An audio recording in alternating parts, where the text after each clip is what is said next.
casi me matan. Sufrí un atentado. Y Dios ha sido bueno. Esa experiencia fue la que a mí me llevó a convertirme. Es parte del testimonio que yo tengo.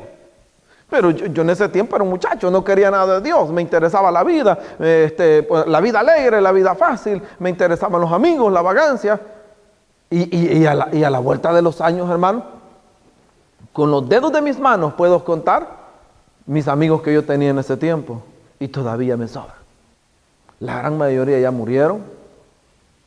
O los murieron, los mataron. Porque nosotros venimos de países violentos, extremadamente violentos. Y Dios se glorifica. Hablaba a la vez pasada con una muchacha que ella me decía, hermano, me decía, cuando yo la conocí como una mujer ya entregada a las cosas de Dios. Ella, por cierto, es de Honduras. Y me dice, yo no creí en Dios, me decía, no me importaba lo de Dios, me decía. Todo lo que posiblemente me habían enseñado mis padres, me habían enseñado mis abuelos, eso ya lo había desechado. Vine a este país, agarré mi ciudadanía, me convertí en una persona egocéntrica, tenía mis hijos, pero de Dios no quería nada. La comodidad de este país, la alegría, la vanagloria de este país me envolvió. Y poco a poco me estaba destruyendo y estaba destruyendo mi familia, estaba destruyendo mis hijos. Y me dice, pero hubo una experiencia que marcó mi vida, me dice. Me marcó mi vida. Una muchacha de unos 34 años. Fui a viajar a Honduras, me dice. Un grupo armado le dieron persecución al vehículo. Ni cuenta me di cuando estábamos secuestrados. Estábamos secuestrados. Y me llevaron a una zona de montañas, me dice esta muchacha. Y el dolor más grande que yo sentía, me dice, era saber que ya no iba a volver a ver a mis hijos. Mis hijos estaban aquí en Estados Unidos y yo andaba de paseo en Honduras.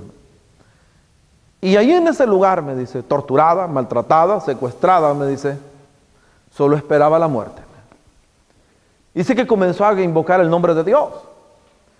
Y le dijo, Dios, si en realidad tú existes, si en realidad tú eres grande, permíteme una vez más volver a ver a mis hijos en Estados Unidos otra vez. Y pasaron varios días, perdí la noción del día que estaba secuestrada. Y él seguía orando. Imagínense, una persona atea se había olvidado de Dios. Le estaba clamando a Dios. Y el ser humano es así, se vuelve enemigo de Dios, pero en las malas sabe que Dios puede ser su amigo. Y me dice, mis captores, me dijo, comenzaron a escuchar, me dice, que en la selva donde yo estaba, un grupo armado había irrumpido, me dice. Y el grupo armado, mis captores, mis secuestradores, me dice ella, pensaron que ese grupo armado iba a rescatarme a mí. Entonces ellos me dicen, me abandonaron, me dice, me tiraron, me dice, a mi suerte. Y ese otro grupo armado me encontró, me dice. Y cuando vieron que yo estaba maltratada, ellos no iban a rescatarme a mí, me dice. Ese otro grupo armado paramilitar iba a rescatar a otra persona que estaba también secuestrada. Quizás no por este grupo, sino por otro grupo, me dice. Pero fue el grupo que Dios usó, me dice, para liberarme. Inmediatamente, me dice, me liberan, me dice, ya no hice lo que tenía que hacer ahí mismo, busqué la embajada americana y volé para Estados Unidos a encontrarme, me dice, con mis hijos, agradecida por el privilegio que Dios me había dado otra vez de poder ver a mis hijos. Y hoy está bien entregada en las cosas de Dios. Es que a veces el ser humano necesita, como dicen, un toque, una reacción, necesita el shock de Dios. Porque a veces nosotros no entendemos a las buenas. Entonces, cuando nosotros estudiamos el segundo libro de Reyes, primer libro de Reyes, segundo libro de Reyes, la historia no ha cambiado, hermano. No, la historia sigue siendo igual. Y yo quiero que vayamos a nuestro manual y veamos en la página 107 las principales doctrinas del segundo libro de Reyes. Página 107. 107. Wow.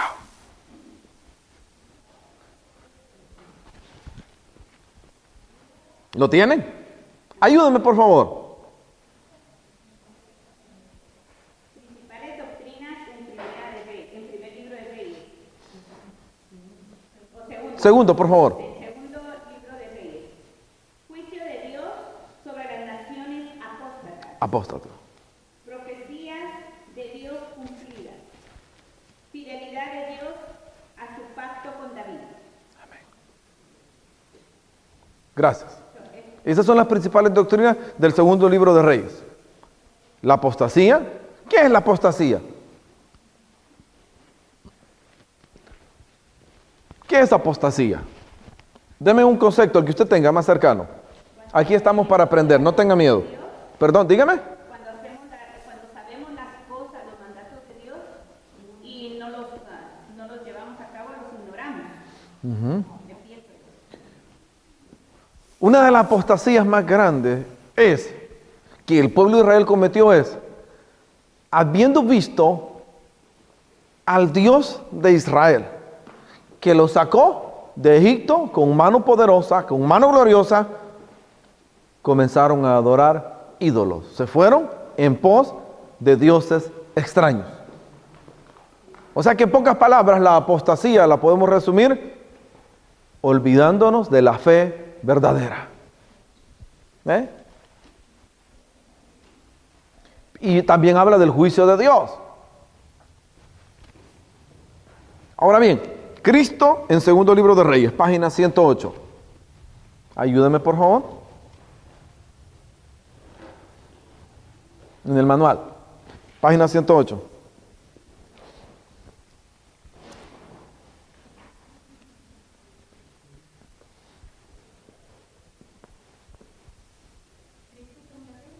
Sí, en la página 108 está ¿cómo vemos a Cristo en el segundo libro de Reyes? Es un cuadro que está ahí. Aunque sobre la nación de Judá cayó el gran juicio, Dios salvó al remanente judío que estaba cautivo en Babilonia. Este remanente preservó la línea real de David, por la cual entraría Cristo en el mundo. La apostasía de Judá exigía el juicio de Dios justo y recto, pero Dios siempre cumplía su pacto con David. Jesús en Mesías, como descendiente directo de David, liberaría a su pueblo del cautiverio que les mantenía en pecado. Gracias. Recordemos que Judá lo conquistó y lo destruyó los babilónicos. Y los llevaron, a una gran mayoría los mataron, destruyeron Jerusalén, quemaron la ciudad de Jerusalén, e incluso los instrumentos sagrados que habían en el templo de Dios fueron llevados a Babilonia. ¿Sí? Los instrumentos, los utensilios sagrados que Dios le dio a Moisés para que Aarón, su hermano, el primer sacerdote, ¿se acuerda cuando estudiamos eso allá en Éxodo y en Levítico? Que habían instrumentos o habían utensilios sagrados para la adoración a Dios en el templo. Fueron consagrados. Y hasta esos instrumentos o esos implementos fueron llevados cautivos a Babilonia. Y dentro de los cautivos que llegaron a Babilonia, descendientes de esa tribu, iba Daniel, ¿sí? Medrat, Mesat y Abednego, que allá les cambiaron el nombre, por supuesto. Entonces, ellos fueron cautivos. Moisés se los advirtió, Samuel se los advirtió. Cuando estudiamos el libro de los jueces, también los jueces lo advertían.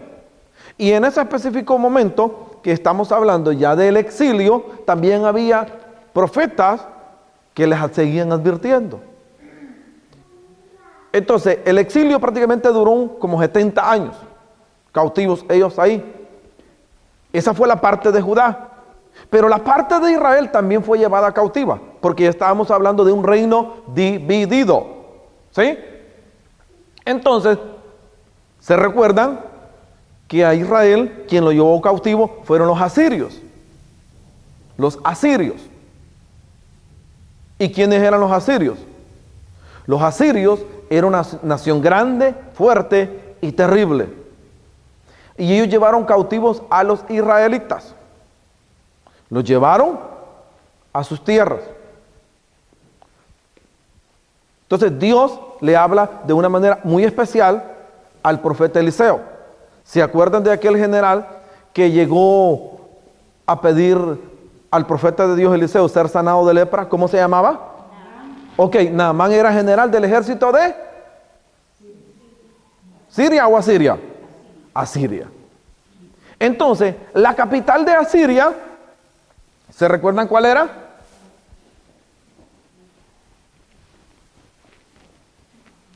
A ver, ¿a dónde no quería ir a predicar Jonás?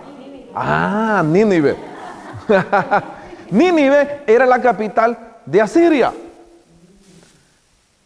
Y Dios le dice a Jonás, Jonás, ve y lleva una palabra de juicio contra Nínive.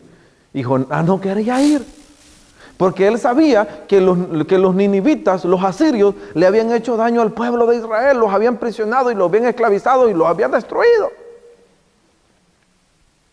Entonces no es que Jonás quería desobedecer porque él quería, sino porque había hasta cierto punto, había una espina, había un dolor, porque él decía, ¿cómo es esto que yo le voy a ir a predicar a los enemigos de mi pueblo, a los que nos destruyeron, a los que nos atacaron?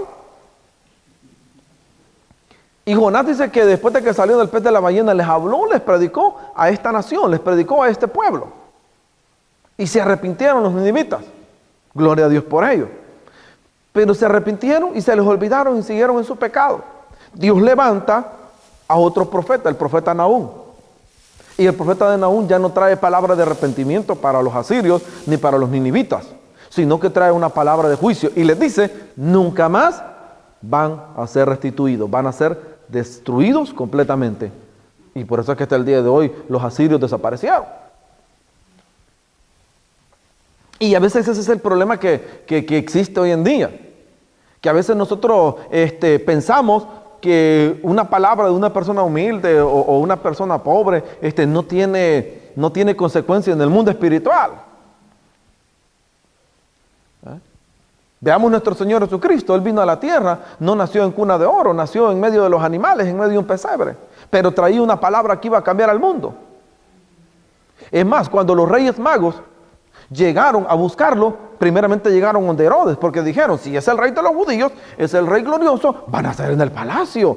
Pero nada de palacio, hasta ellos se equivocaron. Él estaba naciendo en un pesebre. Entonces nosotros cometemos esos grandes errores, que a veces pensamos que todo es lujo, todo es grandeza. Mire, a mí me pasó algo hace quizás como en la temporada pasada. Yo estaba en una gasolinera, usted. Y yo estaba echando gasolina. Y en la otra pompa se parquearon unas personas en un carro, pero quizás unas 6 veces más caro que el mío. Uno que tiene una estrellita así. Un Mercedes. Y yo digo, wow, qué bonito ese carro, el carro es carísimo. Y se va una pareja.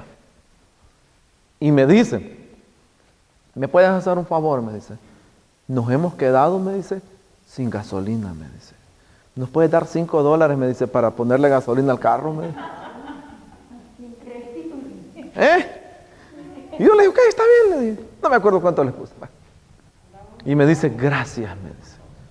Y boom, se fueron. Y yo digo, wow, digo yo. Caras vemos, corazones no sabemos. ¿Ah? Y eso, la apariencia, es como en nuestros países. Aquí uno paga su plan de teléfono, pero allá hay que meterle la tarjeta. Y hay muchachos que andan, y yo sé que esto lo van a escuchar allá por Centroamérica, Suramérica y en el Caribe, no sé, en muchos lugares, que los muchachos andan teléfonos última generación, pero sin saldo. ¿Sí? Y de aquí le mandan mensajes a uno, poneme una recarga, les. ¿O nunca le han pedido una recarga a usted? ¿Ah? Sí, es verdad. Entonces, es la ironía del mundo.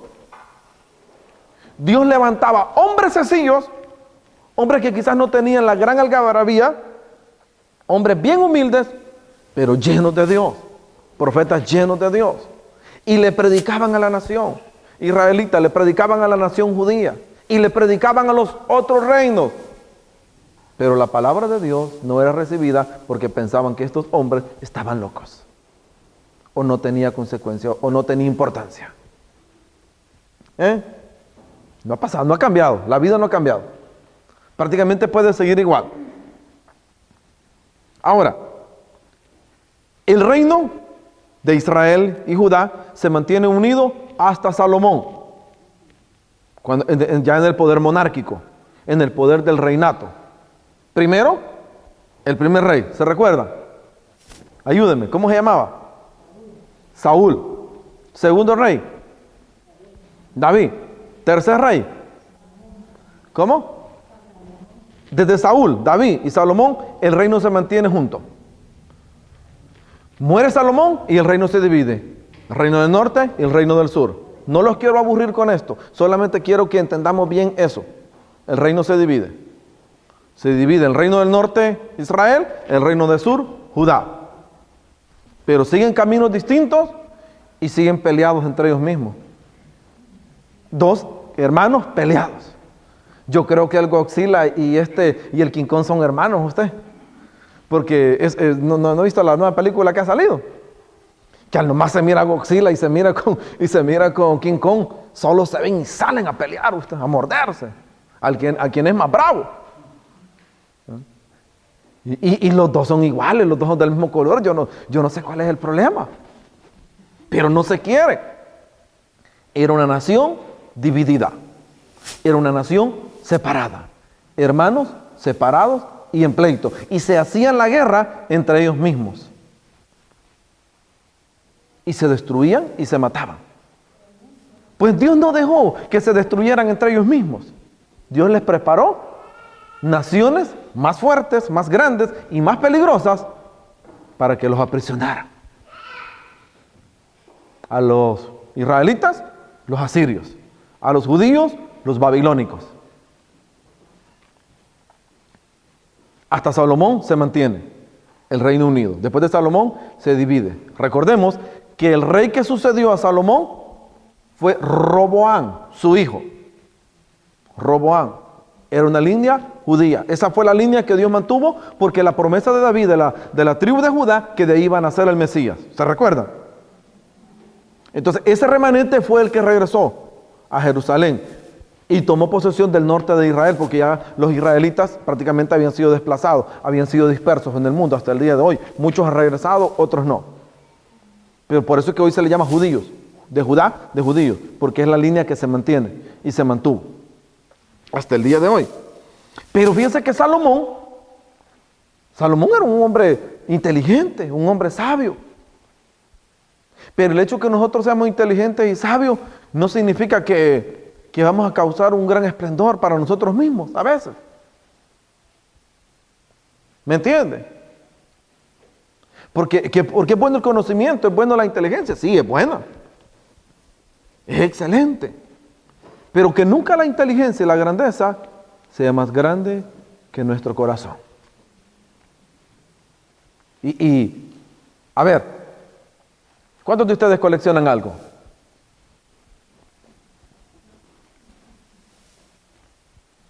Yo tuve un abuelo por parte de mamá. Él era de una logia que aquí casi no se escucha mucho, los Rosacruces.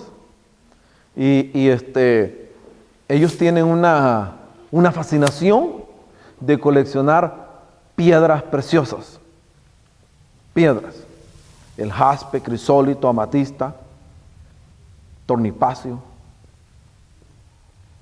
Hay piedras preciosas en el mundo, de los cuales muchas veces generan diamantes. Entonces, estas personas tienen el carisma de coleccionar piedras. Y no son piedras comunes y corrientes. Hay personas que coleccionan carros. Hay personas que coleccionan Biblias. Hay quienes que coleccionan zapatos. ¿Ah? Pero Salomón coleccionaba suegras. ¿Sí? ¿Cuántas esposas tenía Salomón? 700. 300 concubinas. Dios mío, eran como 1000 suegras. Imagínense si le unían todas y le querían pegar. ¿Mm? El rey tenía grandeza.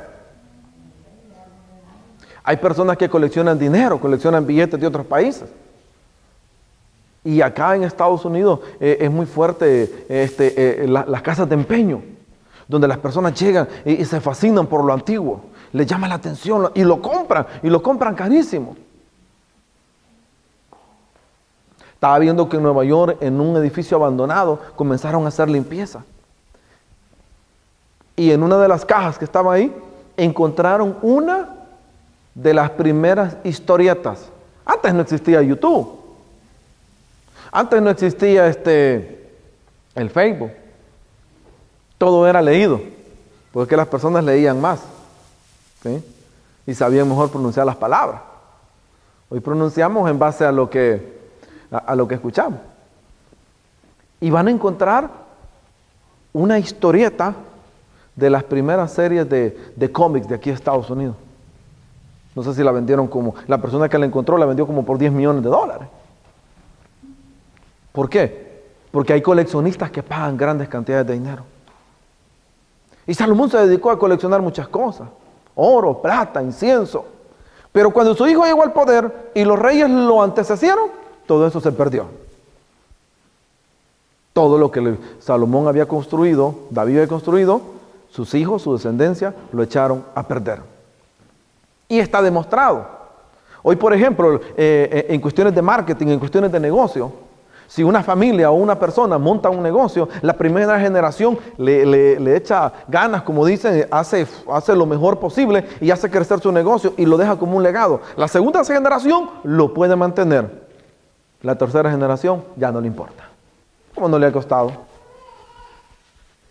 No le ha costado. Porque son cuestiones generacionales. No todos tienen la misma mentalidad. No todos asimilan las cosas de la misma manera. Cuando aquí se predica en la iglesia o en las escuelas, los que son maestros, está mi hermana Alba por acá, ella trabaja en escuela. No me vas a dejar mentir.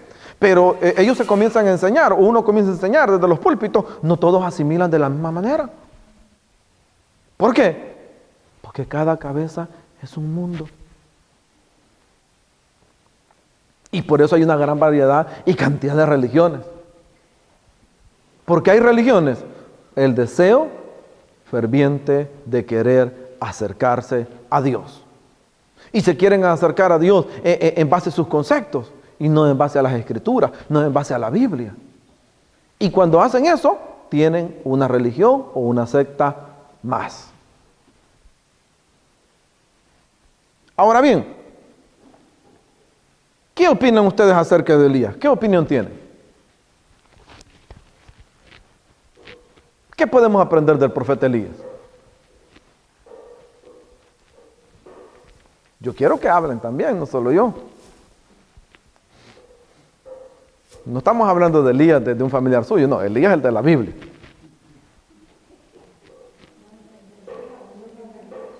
Perdón, repita. Dependencia y búsqueda de Dios. Muy bien. ¿Quién más? Obediencia. ¿Qué más?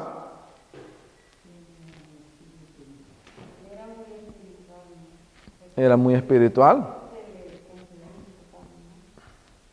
¿Qué más?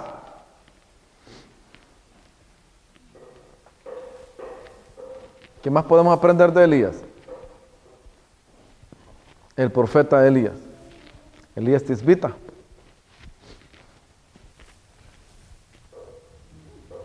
Que una mujer lo puso a temblar.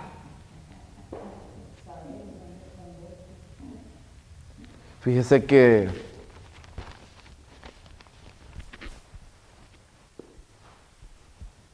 en el ejército o en los departamentos de policía hay secciones que le llaman los zapadores. Esa es la palabra en español. No sé cómo es en inglés. Los zapadores son explosivistas, expertos en explosivos.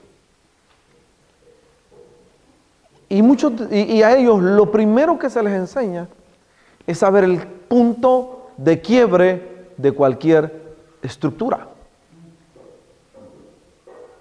Por ejemplo, ellos miran un puente y ellos dicen, ahí es la parte frágil, el punto de quiebre. Y todos los seres humanos tenemos un punto de quiebre. Elías creía en Dios, era usado por Dios. Si él decía, va a llover, llovía. Si él decía, no va a llover, no llovía. Pero tenía su punto de quiebre. Y eso es bueno. Eso es bueno. Que nosotros sepamos cuál es nuestra debilidad, cuáles son nuestros puntos de quiebre. Porque si nos dejamos doblegar, si nos dejamos destruir en nuestro punto de quiebre, el golpe es grande. El lamento es grande. ¿Sí? Por ejemplo, una persona diabética. Una persona diabética le dice, por favor, no coma esto, no beba esto. Yo hace tiempo tenía una vecina que la llevaban para el hospital. Y estaba hasta convulsionando la pobre mujer. Y me dice, ayuda, llevémosla al hospital. Ok, llevémosla al hospital. ¿Y qué le pasó? Es que está convulsionando. ¿Por qué? Es que ella es diabética y anoche se bebió una gran botella de soda, ¿sí?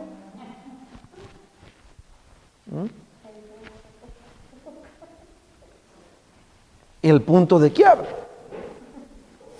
Elías lo tenía. Pero con todo eso era usado por Dios. Cuidémonos de nuestros puntos de quiebre. Cuidémonos de nuestros puntos débiles. Y no significa que no vamos a ser usados por Dios. Sí, vamos a ser usados por Dios. Pero mucho cuidado. Amén. Quiero que veamos las páginas de papel bond que yo les di la semana pasada para ir aterrizando. Y en el primero tenemos la página 91. Este es tomado de otro texto. ¿Se recuerda? Vamos a ver. Este es el reinado del norte, o sea, Israel, Gesén. El primer rey se llama Jeroboam. ¿Cuántos años gobernó? ¿Y cómo fue él? Malo, dice ahí. Ok. Y con sus hermanos, ¿cómo se llevaba? ¿Qué dice? Relación con Judá fue guerra. Aquí dice guerra. Y eso lo podemos ver en el primer libro de Reyes, capítulo 11, del 26 al 14 al 20. El segundo rey, Nadab. ¿Cuántos años reinó? ¿Y cómo fue? ¿Y con Israel con Judá tuvo? Guerra. El tercer rey fue Basa. ¿Cuántos años reinó? 24. ¿Y fue? Malo. ¿Y con Judá tuvo? Guerra. Ok. El quinto rey se llama... el cuarto es Ela. Dice que reinó 2 años y fue... A este se lo acabó la cirrosis de seguro. Dice que tuvo guerra con Jerusalén, con Judá. El quinto fue Sinri. ¿Y cuántos años reinó? A ver, ¿y qué fue él? Fue asesino. En 7 días se ganó la reputación de ser asesino. Y eso está ahí, está en primer libro de Reyes, capítulo 16, del 10 al 20. Y con Judá tuvo guerra. Es que ese pleito de Godzilla y el King Kong no está fácil, usted.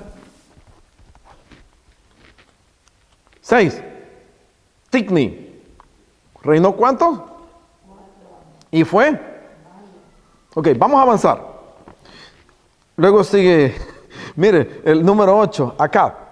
22 años reinó y fue el peor. Y esto no me lo inventé yo, sino los grandes historiadores, antropólogos, arqueólogos, que reúnen toda esta gran información y comienzan a catalogar a todas estas personas. ¿Sabía usted que hay personas, doctores en arqueología, doctores en antropología, doctores en historia? Gente capaz, gente súper inteligente, y los ha catalogado. Dice que fue Mire, hermano, yo le voy a decir algo. Ser malo no es tan malo, pero ser el peor es más malo todavía.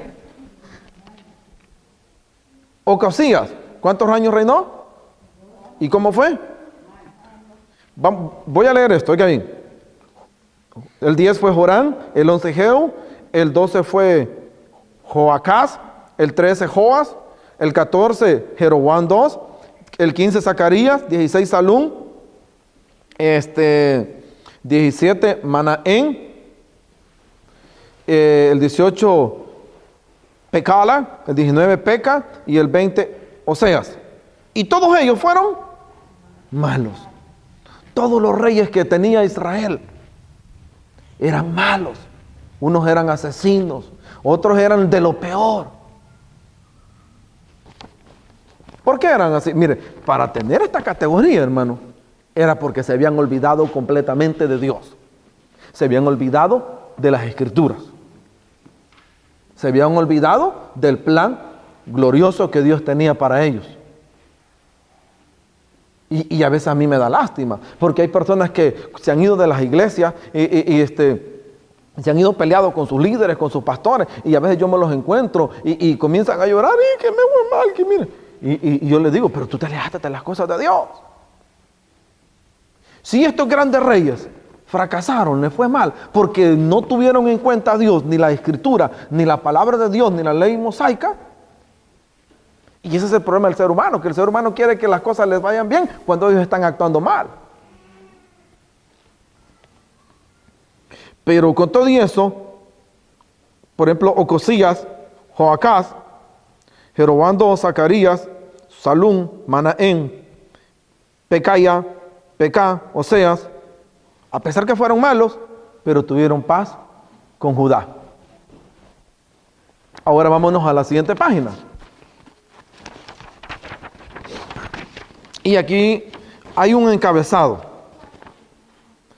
Y lo voy a leer así, o alguien lo quiere leer, por favor, donde dice, a pesar de esto, la esperanza de Dios permaneció. Alguien ayúdeme, por favor. Porque el exilio no duraría para siempre. Sí. Ciertamente hay mucho que aprender de la historia de los reyes, de los animales, de los periodos de escritura de la idolatría.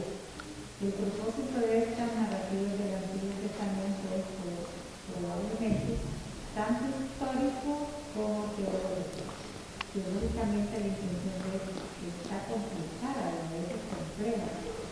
La historia es fomentar la obediencia por motivos correctos y decir contra la desobediencia. También demuestra la soberanía de Dios, pese a los errores, pecados y malas intenciones humanas. De paso, todos los reyes de Judá han estudiado la siguiente tabla con respecto a los años del reino, después de que a veces el reino de un rey es Se superpone a otro. Esa parte como que no se copió bien. Bueno, entonces estos son los reyes de Judá. El primero era Roboam. ¿De quién era hijo Roboam? De Salomón. ¿Y cómo fue? ¿No ha visto usted ahora que a veces hay padres buenos usted y los hijos le salen malos? ¿O hay padres malos, que los hijos le salen buenos? ¿Sí o no? Y a veces los padres dicen, pero yo no te enseñé esto, le dice. Yo no te enseñé lo malo, ¿por qué lo haces? Le dice. Pero los hijos salen malos. Y hay padres malos, que los hijos salen buenos, salen obedientes, salen grandes profesionales. La vida es variante. Roboam era hijo de Salomón. Y Roboam gobernó 17 años. Pero él fue. Y con sus hermanos israelitas, él tuvo guerra. Luego estuvo Abián y gobernó. Y fue. Pero el tercero se llama Asa. Reinó 41 años y fue bueno. Y tuvo guerra con Israel. Pero posiblemente Asa no tenía la culpa la tenía el rey malo de Israel. Y por eso había esa guerra. Pero si él hizo lo bueno, cuidó a su pueblo. Una de las cosas buenas que Asa hizo fue desechar la idolatría, trató de sacar la idolatría del pueblo de Judá.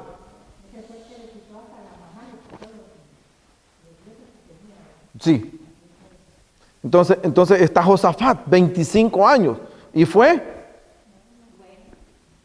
tuvo una relación de aliado con Israel. Luego tenemos a Joram, ¿cuántos años? Y hubo paz con Israel. Ocosías, 1 año, y estuvo la reina Atalía, gobernó 6 años, y fue mala esta mujer. Bueno, estuvo Joas 40 años, y yo voy a mencionar el nombre y ustedes van a decir, ok. Joas, Amasías, bueno, Usías, Azarías, bueno, Jotán, 16 años, y ok.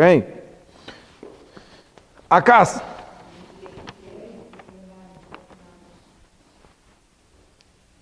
Ezequías, Manasés, y Amón, y Josías, Joacás. Pero este estaba mejor, porque aquel solo fueron 7 días y este duró 3 meses. Ok, Joacín, Joaquín, y Sedequías. Veamos los 2 parámetros, Israel y Judá. Los 20 reyes que hubieron en Israel fueron malos o de los peor, borrachos o asesinos. Pero vemos que en Judá existieron 20 reyes, pero estaban mezclados. Dicen los portugueses, mixturiare, dice.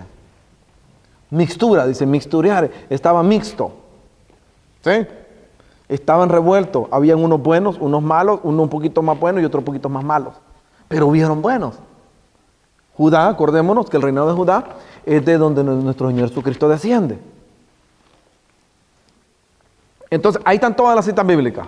Preguntas con respecto a esto, porque hasta aquí vamos a llegar con el 2 libro de Reyes. Preguntas.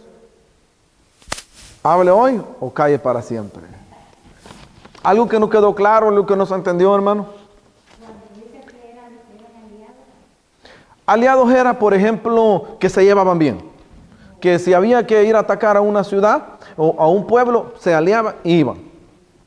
Se iban.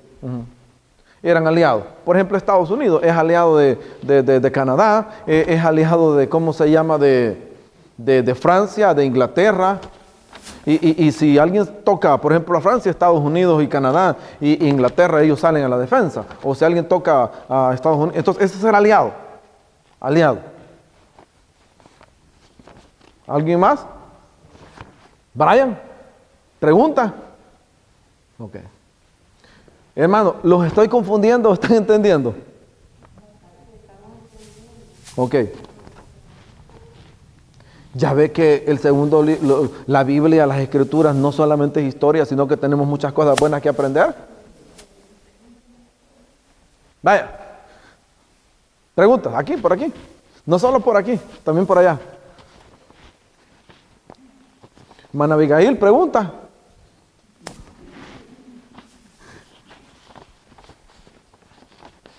Hermano, dense un aplauso a ustedes mismos, por favor. Yo se lo voy a dar. Los felicito por estar acá. Esto que usted hace de venir los domingos acá a las 11, ese esfuerzo, no crea que a Dios se le olvida.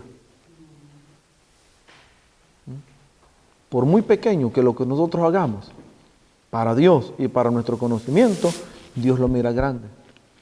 Dice la Escritura que si un vaso de agua, dice, le diéramos a uno de sus hijos, a uno de sus pequeñitos, dice, es como a él se lo diéramos dado. Y ahora una hora, hermanos, de aprendizaje y conocimiento. Hay iglesias que desearan estas clases para seguirse preparando y lamentablemente no lo tienen. Agradecemos al hermano Ronald porque él está grabando. Yo estaba viendo los videos en YouTube. Hay personas que lo están viendo que no son ni de nuestra iglesia. Y esto comenzó aquí. Pero hay otras personas que están aprendiendo. Y eso es lo que la iglesia tenemos que hacer. Enseñar las escrituras. Al mundo no lo cambia, como dice nuestro pastor, no lo cambian los gritos, no lo cambian los saltos, lo transforma y lo cambia la palabra de Dios, porque la palabra de Dios es la que tiene poder para cambiar familias, para cambiar corazones. Yo vengo de congregaciones, cuando yo nací, donde el que gritaba más era el mejor, fíjese.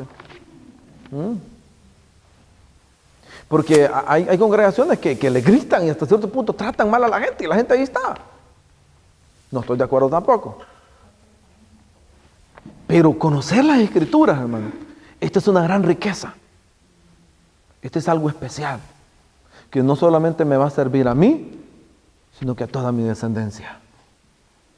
Si el pueblo de Israel, estos 40 reyes que hemos estudiado, hubieran atesorado, hubieran puesto en práctica la palabra de Dios, la palabra de sabiduría y de santidad que Moisés les dio, les digo que ellos no hubieran sido destruidos y no hubieran sido conquistados. Dios no los hubiera hecho pasar vergüenza. Pero como se olvidaron de Dios, les fue mal. Y no solamente a ellos, sino que a toda su descendencia, a todo su reino.